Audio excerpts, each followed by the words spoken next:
Bismillahirrahmanirrahim. Assalamualaikum warahmatullahi wabarakatuh. Materi hari ini yaitu tentang iman kepada hari akhir dan juga iman kepada qadar dan qadar. Melanjutkan materi yang kemarin yaitu tentang Yaumul Mizan. Yaumul Mizan atau hari pertimbangan. Hari pertimbangan Yaumul Mizan adalah hari pertimbangan antara perbuatan baik dan perbuatan buruk manusia sewaktu di dunia yang harus dipertanggungjawabkan di hadapan Allah Subhanahu wa taala. Di mana pada Yaumul Mizan atau hari pertimbangan ini, seluruh perbuatan baik maupun perbuatan buruk manusia akan ditimbang seadil-adilnya di hadapan Allah Subhanahu wa taala. Selanjutnya itu Yaumul Jaza. Setelah dilakukannya hari perhitungan, hari pertimbangan, maka akan adanya hari pembalasan. Hari pembalasan di sini adalah balasan atas perbuatan manusia, di mana semua manusia akan mendapatkan balasannya atas perbuatan yang telah dilakukannya semasa di dunia, baik itu perbuatan baiknya maupun perbuatan buruk yang mereka lakukan selama mereka hidup di dunia. Syirat, materi selanjutnya, syirat yaitu jembatan. Syirat secara etimologi berarti jalan lurus yang terang. Adapun menurut istilah, syirat merupakan jembatan yang terbentang di atas neraka jahanam yang akan dilewati oleh manusia menuju surga. Selanjutnya yaitu surga dan neraka. Surga dan neraka merupakan tempat tinggal manusia di kehidupan akhirat kelak. Surga menjadi tempat bagi orang-orang yang beriman, sedangkan neraka menjadi tempat bagi orang-orang yang melakukan kesalahan di dunia. Orang yang menepati surganya Allah adalah mereka yang beriman kepada Allah dan taat kepada Allah, selalu melakukan perintah Allah dan meninggalkan larangannya.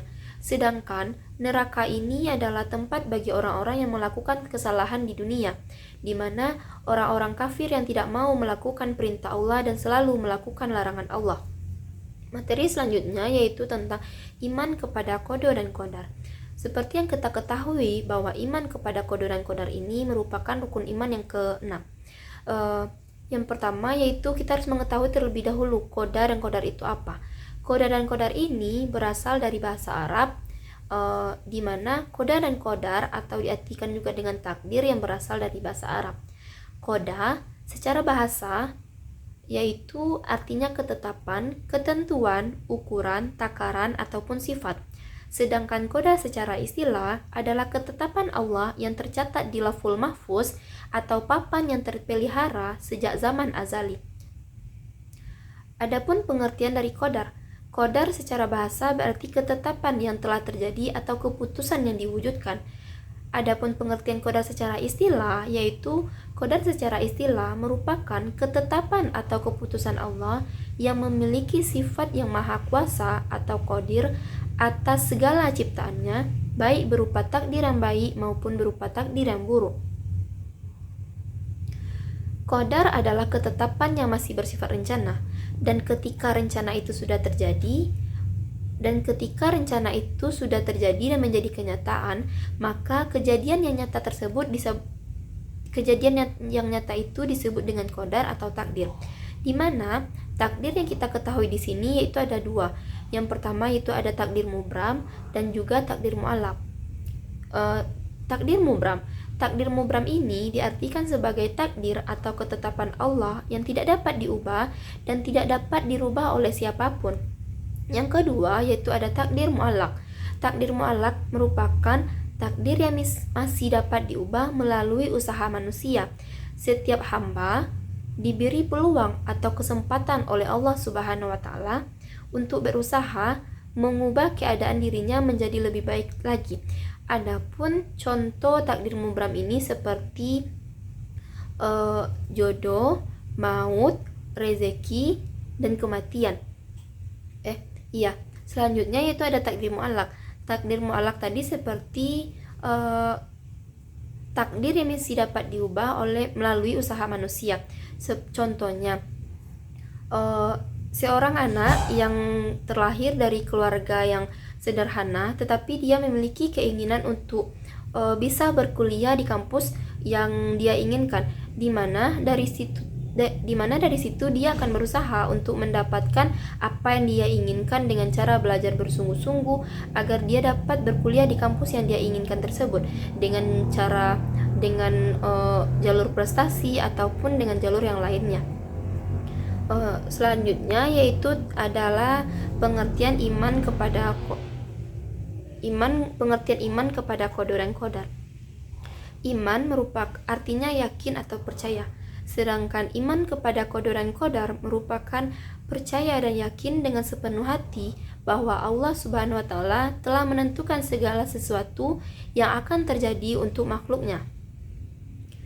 Adapun dalil tentang iman kepada qadar dan qadar ini terdapat dalam Quran surah An-Nahl ayat 61 yang berbunyi Bismillahirrahmanirrahim.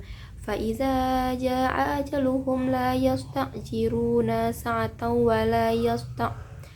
وَلَا يَسْتَقْدِمُونَ, yang artinya, maka apabila tiba waktu yang telah ditentukan bagi mereka, tidaklah mereka dapat mengundurkannya barang sesaat dan tidak pula mendahulukannya.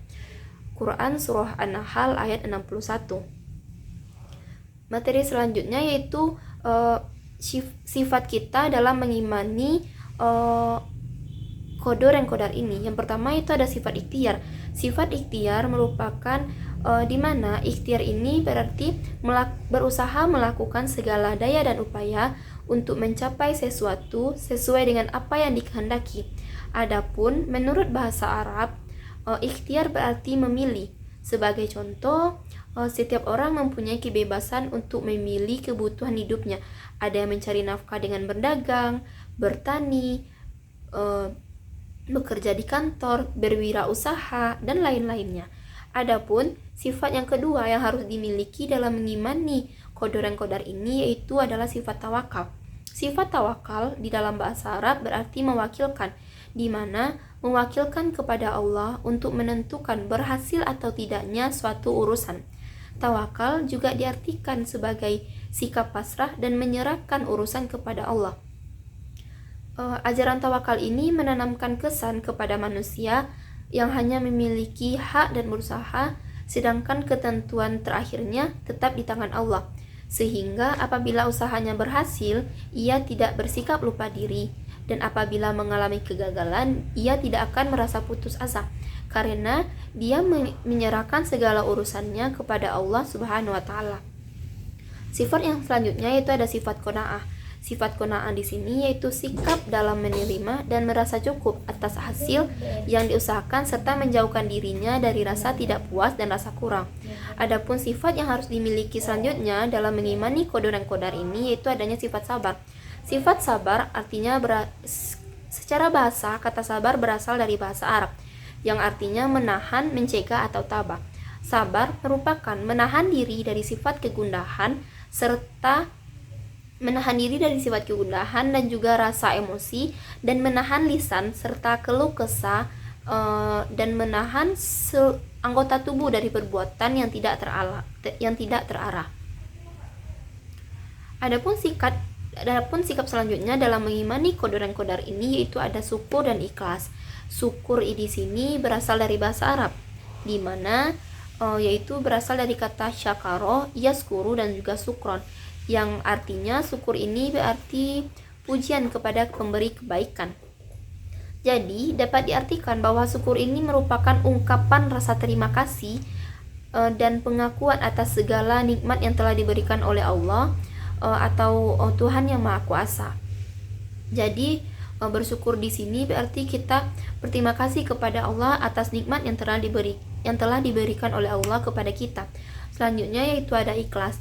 Ikhlas menurut Kamus Besar Bahasa Indonesia, di mana kata ikhlas ini diartikan sebagai hati yang bersih atau kejujuran, dan juga tulus hati atau ketulusan hati dan kerelaan.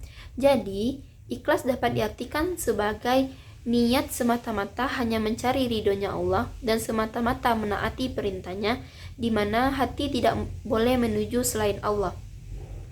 Orang yang ikhlas ini semua yang dilakukannya hanya untuk Allah, tidak mengharapkan apapun dari orang lain. Mungkin sekian materi kita untuk hari ini. Akhir kata, Assalamualaikum warahmatullahi wabarakatuh.